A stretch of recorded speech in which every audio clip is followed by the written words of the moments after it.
कभी पुराने वक्तों की बात है। एक छोटा सा गांव पहाड़ियों के बीच आबाद था। उसी गांव में एक शख्स हाजी करीम दीन अपनी बीवी और बेटी के साथ रहता था। हाजी करीम दीन की बेटी का नाम सगरा था, जो हुस्न व जमाल में अपनी मिसाल आप थी।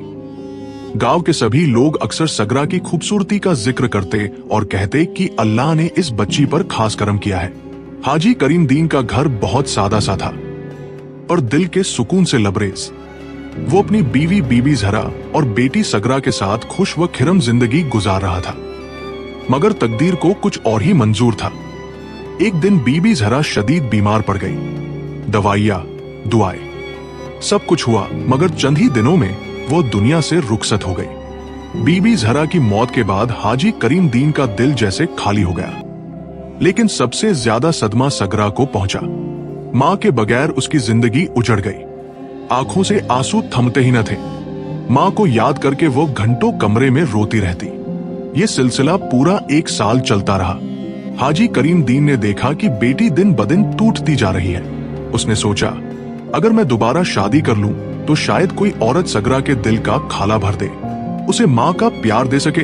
वो खुद भी महसूस करता था कि वह एक साथ बाप और मां का किरदार अदा नहीं कर सकता। एक दिन जब वह अपनी दुकान पर इत्र बेच रहा था तो वहां एक औरत आई। नाम था शकीला।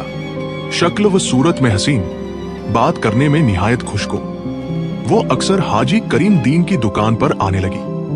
दोनों में बातचीत बढ़ती गई और यूं एक दिन हाजी करीम दीन ने शकीला को शादी की पेशकश कर दी।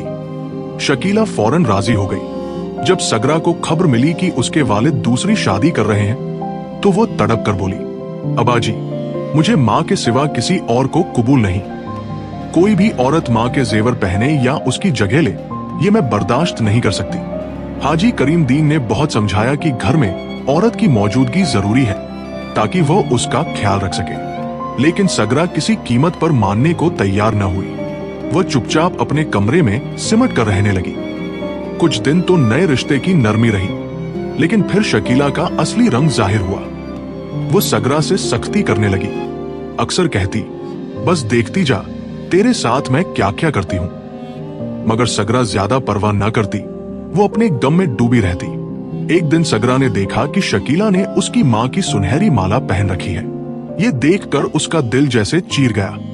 उसने दिल ही दिल में कहा, जब तक मैं जिंदा हूं कोई भी मां की निशानी पर कब्जा नहीं कर सकता। उसी वक्त सगरा ने फैसला कर लिया कि वो इस घर को छोड़ देगी। वो इंतजार करने लगी। जैसे ही शकीला नहाने गई, सगरा ने मां के बाकी जेवर इकट्ठे किए और चुपके से घर से निकल गई। वो सीधी गांव के किनारे पर वाक़ई जंगल की तरफ चली गई। ये वही जंगल था जहां बचपन में मां उसे खेला करती थी। वहां फूलों के बीच खेलते, हंसते, उछलते कूदते लम्हे उसे अच्छी तरह याद थे। जंगल पहुंचकर पहली बार सगरा के दिल को सुकून मिला। मां की यादें एकदम ताजा हो गई। वह जानती थी कि जंगल के किस दरख्त पर फल लगते हैं। जब भूख लगती तो जाकर उन फलों से पेट भर लेती। लेकिन इस जंगल के बारे में एक खौफनाक बात भी मशहूर थी। कहा जाता था कि यहाँ एक डाकू सिफत गौल रहता है, जो राह चलते मुसाफिरों को पकड़कर खा जाता है। वो अपनी शिकार को घसीटकर एक अंधेरी गुफा में ले जाता। सगरा ने ये कहानियां सुन रखी थी, इसलिए बड़ी एहतियात से चलती। वो अपने कदमों के निशान पते और मिट्टी से ढक देती ताकि गौल तक उसकी बू या निशान न पहुंच सके। लेकिन किस्मत को कुछ और ही मंजूर था। अगले ही दिनों में जंगल में अचानक एक तेज और खौफनाक आंधी चलने लगी। दरख्तों के पत्ते टूटकर हर तरफ बिखर गए। सगरा ने जितनी मेहनत से अपने कदमों के निशान छुपाए थे, वो हवा के जोर से जाहिर हो गए। उसी दौरान गौल उस रास्ते से गुजरा। उसने जमीन पर कदमों के निशानात देखे और फौरन जान गया कि कोई न कोई जिंदा वजूद इस जंगल में छुपा बैठा है। वो सोचने लगा, ये शख्स बड़ा मुहतात है, लेकिन मैं उसको जरूर ढूंढ निकालूंगा। गौल ने एक चाल चलने की ठानी। उसने शिकार के लिए गोश्त भुना और उसे जलती लकड़ियों पर लटकाकर करीब ही एक बड़े दरख्त के पीछे छुप गया। चंद ही कदम के फासले पर सगरा बैठी हुई थी। कई दिनों से वह सिर्फ फल और जंगली खुम्बियां खाकर गुजारा कर रही थी। जैसे ही गोश्त की खुशबू उसकी नाक में पड़ी, उसके पेट में जोर की गड़गड़ाहट हुई। वह आहिस्ता आहिस्ता आग के करीब पहुंची। देखा कि लकड़ियां धधक रही हैं और ऊपर से गोश्त की चर्बी टपक रही है, लेकिन वहां कोई आदमी नजर नहीं आ रहा। सगरा ने दिल में कहा, गौल गोश्त भूनते नहीं, वो तो कच्चा ही खा जाते हैं। ये काम किसी शिकारी का हो सकता है। फिर भी वो पूरी तरह मोहतात थी। उसने एक लंबी लकड़ी उठाई और उसके कोने से गोश्त को छूकर अपनी तरफ खींचने लगी। इतने में दरख्त के पीछे से गौल जोर का खखा मारता हुआ निकला और झपट कर सगरा पर आ पड़ा। मगर सगरा ने हाजिर दिमागी से उसी लकड़ी को तेज नजे की तरह उसकी आंख में घोंप दिया। गौल चीख मारकर पीछे हटा। सगरा फौरन भागने लगी, मगर गौल ने उसके कपड़ों को खींच लिया, जिससे उसका दुपट्टा और कुर्ते का दामन फट गया। वो मुश्किल से जान बचाकर भागी और एक दरख्त के नीचे जाकर बैठ गई। उसके कपड़े फट चुके थे और बदन का कुछ हिस्सा नंगा हो गया था। वो रो रही थी और सोच रही थी कि गौल अब कभी उसे बख्शेगा नहीं। ऐसे में अचानक उसे कुछ बारीक आवाजें सुनाई दी। वह चौंक कर उठी तो देखा कि छोटे छोटे बोने जैसे इंसान उसे हैरत से घूर रहे हैं। उनकी नजरें उसके नंगे बदन पर जम गई थी। सगरा ने फौरन दरख्त के पीछे छुपकर गुस्से से चीख कर कहा, शर्म नहीं आती तुम लोगों को? ऐसे घूर रहे हो जैसे कभी किसी को देखा ही ना हो। उन बोनों में से सबसे बड़ा आगे बढ़ा और नर्म लहजे में बोला, बीबी डरो मत, हम कोई बुरे लोग नहीं, हम तुम्हारी मदद करने आए हैं। फिर वह कहने लगा, ये जंगल हमारा है, हम लकड़ी का काम करते हैं। तुम्हारे कपड़े फट गए हैं, हम तुम्हारे लिए लकड़ी से लिबास बना देंगे। सगरा ये सुनकर कुछ हैरान हुई, मगर हालात के मजबूर होने पर खामोशी से सर झुका लिया। बोने फौरन लकड़ी काट कर तराशना शुरू हो गए। कुछ ही देर में उन्होंने एक ऐसा लिबास तैयार किया जो लकड़ी का था मगर पहनने के काबिल। जब सगरा ने वो पहनकर देखा तो हैरान रह गई। उसे लगा जैसे ये लिबास ढाल की तरह है, जो उसके बदन को भी छुपा रहा है और उसे गर्मी भी दे रहा है। उसने शुक्रगुजार लहजे में कहा, अल्लाह तुम्हें खुश रखे, तुमने मेरा बड़ा सहारा दिया। उसके बाद सगरा ने फैसला किया कि अब उसे ये जंगल छोड़ देना चाहिए। वो घंटों चलती रही, डरती रही कि कहीं गौल उसके पीछे न आ जाए, मगर लकड़ी का लिबास उसके कदमों के निशान छुपा देता था, इसलिए गौल उसका पता न लगा सका। आखिरकार वह जंगल के कोने पर पहुंची। सामने एक बड़ी झील नजर आई, जिसके किनारे पर एक शानदार बाग था। बाग के बीचों बीच एक अजीम महल जगमगा रहा था।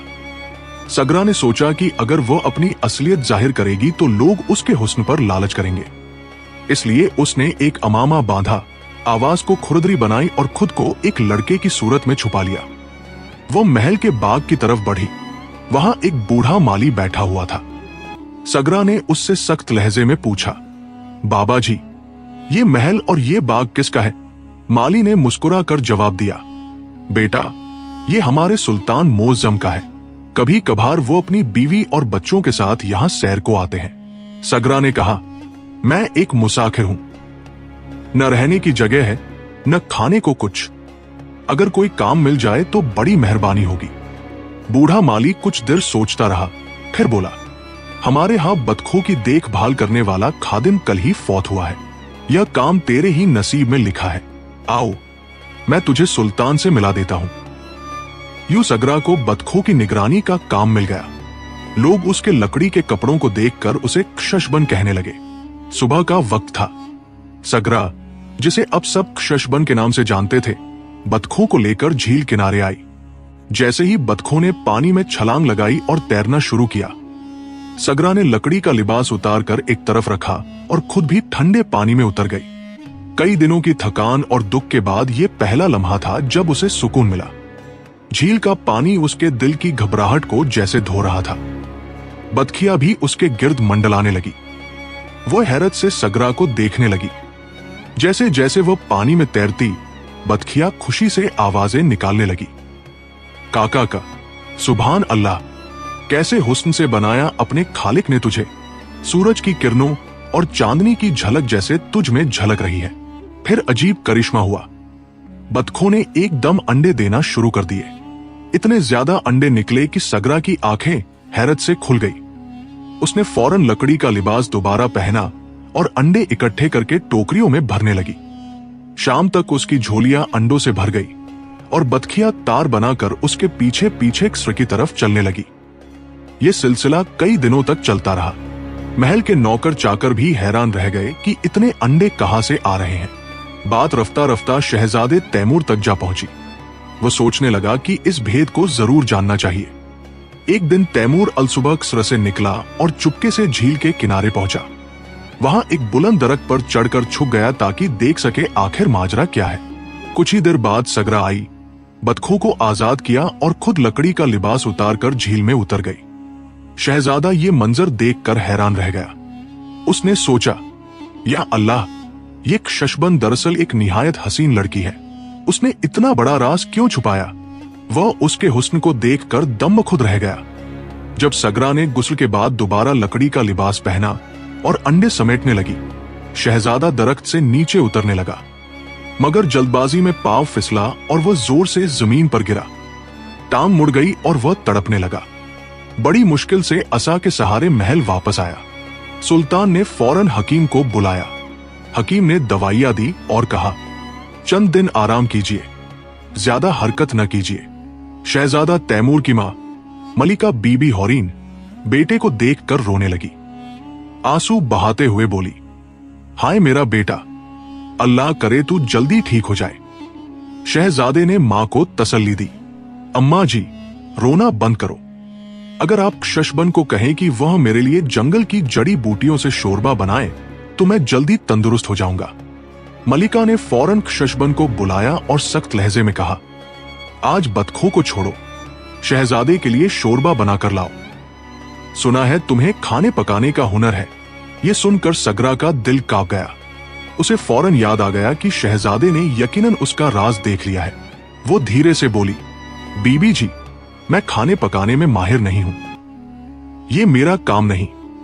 मलिका ने उसे तेज निगाहों से घूरा और कहा, जो हुक्म दिया है वही करो। अब सगरा के पास कोई रास्ता न था। उसने आंसू पोंछे और जंगल की तरफ गई। वहां से ताजा खुम्बिया और कुछ जड़ें इकट्ठी की। बड़े दिल से उन्हें पकाया। धीरे धीरे हंडिया में खुशबू फैल गई। शोरबा तैयार हुआ तो सगरा ने एक प्याला भरा और थाम कर शहजादे के कमरे की तरफ चल पड़ी। जब सगरा शहजादे के कमरे के दरवाजे के करीब पहुंची तो उसके कदम लरजने लगे। दिल में ख्याल आया, अगर शहजादा मेरी हकीकत सुल्तान को बता दे तो क्या होगा? उसके बदन पर कपकपी तारी हो गई, मगर फिर उसने हिम्मत बांधी और आहिस्ता से कमरे में दाखिल हुई। उसने अपना चेहरा छुपा रखा था ताकि कोई पहचान न सके। वह जल्दी से तश्तरी मेज पर रखकर वापस जाने को थी कि शहजादे ने आगे बढ़कर उसका हाथ थाम लिया। नर्म लहजे में बोला, डरो मत, मैं जानता हूं तुम कौन हो। जिस दिन पहली बार तुम्हें देखा उसी दिन दिल तुम्हारे हाथों में आ गया था। फिर मुस्कुराकर हंसी मजाक में कहने लगा, अब तुम्हें इस लकड़ी के लिबास की जरूरत नहीं। इस हुलिये में तो तुम बिल्कुल बलूत के दरख्त जैसी लगती हो। जरा सोचो, अगर परिंदे आकर तुम्हारे सर पर घोंसला बना लेते तो। सगरा बेइख्तियार हंस पड़ी और उसकी आंखों में खुशी की चमक आ गई। वह बोली, अब आप अपनी शरबत तनावुल फरमाइए। मैं हर दिन आपके लिए ये शरबत लाऊंगी ताकि आप जल्द अल्लाह के हुक्म से सेहतयाब हो सके। शहजादे ने मुस्कुरा कर कहा, लेकिन लगता है मेरा हाथ भी दर्द कर रहा है। सगरा झिझकी, मगर फिर मजबूरन खुद अपने हाथों से शहजादे को खिलाने लगी। इस दौरान उसने अपना दुख भी खोलकर सुनाया। सौतेली मां के जुल्म, इफरित से मुलाकात और लकड़ी के लिबास की हैरतंगेज कहानी। शहजादे ने गौर से सुना, फिर एतमाद से कहा, आज के बाद तुम महल में रहोगी। मैं अपने शिकारियों और कुत्तों को भेजूंगा ताकि उस इफरीत का खात्मा कर दिया जाए। यूं तुम जंगल में आजादी से जा सकोगी और अपनी वालिदा की हसीन यादों को जी सकोगी। शाम ढले शहजादा बिस्तर से उठा तो हैरतंगेज तौर पर वो पहले ही तंदुरुस्त और खुशहाल महसूस कर रहा था। उसने कीमती लिबास पहना, खुशबू लगाई और कमरे से बाहर निकला, पर उसने सुगरा को खादिमाओं के साथ देखा जो उसके हुस्न को निखार रही थी। शहजादा हैरत से देखता रह गया और फिर उसका हाथ थाम कर सीढ़ियों से नीचे ले आया। जब वो दोनों महल के बड़े हॉल में पहुंचे तो शहजादे की वालिदा ने बेटे को खुश और सेहतमंद देखकर मुसर्रत का इजहार किया। उसने सगरा को देखा और मुस्कुराते हुए कहा, बेटे, ये हसीन लड़की कहां से लाए हो? शहजादे ने सारी कहानी सुनाई। मलिका खखाल लगाकर बोली, तो फिर अब मैं तुम्हारी शादी कर देती हूं ताकि तुम बाजार जाकर लड़कियों को झांकने की आदत से भी बाज आ जाओ। शहजादा हंसने लगा और सगरा शर्मा कर खामोश हो गई। अगले ही दिन सुल्तान ने सगरा के वालिद को महल में बुलाया। जब वह आया और बेटी को देखा तो उसकी आंखों से आंसू बहने लगे। उसने सगरा को गले लगाकर कहा, बेटी, मैंने तुम्हें ढूंढने के लिए दिन रात कोशिश की। आखिरकार मैंने तुम्हारी खातिर अपनी बीवी को तलाक दे दी। यूं सगरा की जिंदगी का अंधेरा खत्म हुआ। उसकी शादी शहजादे से हो गई और वो खुशियों और सुकून के साथ महल में रहने लगी। लकड़ी का लिबास उसने संभाल कर रखा ताकि आने वाले वक्त में अपने बच्चों और पोतों को ये हैरतअंगेज किस्सा सुना सके। यहाँ कहानी इख्तिताम को पहुंचती है। अल्लाह आप सबको अपनी हिफ्ज़ो अमान में रखे और रसूल पाक पर दरूदो सलाम भेजना न भूलिए।